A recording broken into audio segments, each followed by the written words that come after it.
Hey guys, welcome back to one more mini vlog. నేను ఇక్కడ ఎందుకు ఇలా నవ్వుతున్నాను మీకు తెలియాలంటే వీడియో ఎండింగ్ వరకు చూడండి. మేము సింహాచలం వెళ్ళేసరికి అంత రష్ గా లేదు, కానీ చూడండి దర్శనం చేసి వచ్చేసరికి ఎంత రష్ గా ఉందో. ఇంకా మెట్లే కలిసిపోయానని దర్శనం అయ్యాక మజ్జిగ అయితే తాగాను. ఇంకా వీటిని చూస్తే మీకు అర్థమైపోయి ఉంటది కదా, మ్యాంగో నాకైతే మాత్రం చాలా ఇష్టం. బీచ్ కి వెళ్ళినా లేదంటే బయటకు వెళ్ళినా ఎక్కడికి కనిపించినా సరే తప్పనిసరిగా ఇవైతే తీసుకుంటాను. మనకి మ్యాంగో అంటే ఫేవరెట్ కాబట్టి గుడికి వచ్చినా కూడా మామిడికే ముక్కలు నొక్కలేదు.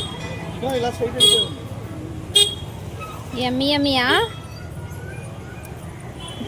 ఇంకా అలా ఎప్పుడు టెంపుల్ కి వెళ్ళినా సరే రాగి ఉంగరం అయితే తీసుకుంటాను. ఎందుకో తెలియదు, రింగ్స్ అంటే నాకు చాలా ఇష్టం. ఇంకా అక్కడ నా సైజ్ కోసం అని వెతుకుతున్నాను. ఇంకా నా సైజ్ దొరకడం అంటే చాలా కష్టమే. అలా వెతగ్గా దొరికింది. నిజంగా దర్శనం అయితే చాలా బాగా జరిగిపోయింది. ఇంకా రిటర్న్ కూడా కొండ దిగిపోతున్నాం అన్నమాట.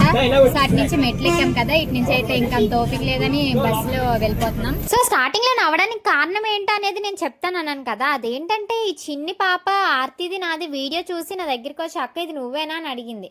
అని చెప్పగానే వెంటనే అక్క నీ నెంబర్ ఇవ్వవా అని అడిగింది. అసలు నాకు ఒక్క క్షణంలో ఏం చెప్పాలనేది నాకు అర్థం కాలేదు. ఇంకా అలా ఫోన్ నెంబర్ ఇవ్వకూడదమ్మా అని చెప్పిన తర్వాత వాళ్ళ అక్కకి వాళ్ళ మమ్మీకి అందరికి పరిచయం చేసింది అనమాట. ఎంత మందిలో ఉన్నా ఎక్కడికి వెళ్ళినా సరే పిల్లలైనా పెద్దవారైనా బాగా గుర్తుపడతారు. నేనైతే ఫుల్ హ్యాపీ. ఆ సింహాచలం కొండ దిగుతున్నప్పుడు చూడండి వ్యూ ఎంత బాగా కనిపిస్తుందో. నేను ఎప్పుడు చెప్పినట్టు గుడికి వెళ్తే చాలా ప్రశాంతంగా ఉంటది కదా, ఇంక నేను కూడా ఆ రోజు అంతా చాలా ప్రశాంతంగా ఉన్నాను. నేను ఇలా ఫ్రెండ్స్ తో సింహాచలం వెళ్ళడం అనేది బెస్ట్ ఎక్స్పీరియన్స్ అనే చెప్తాను. మా ఈ సింహాచలం వ్లాగ్స్ అనేది మీకు ఎలా అనిపించిందో తప్పకుండా కామెంట్ చేసేయండి. That's all today. ఇంకొక మినీ వ్లాగ్ తో మళ్ళీ కలుసుకుందాం. Bye guys, subscribe to happy Harsha.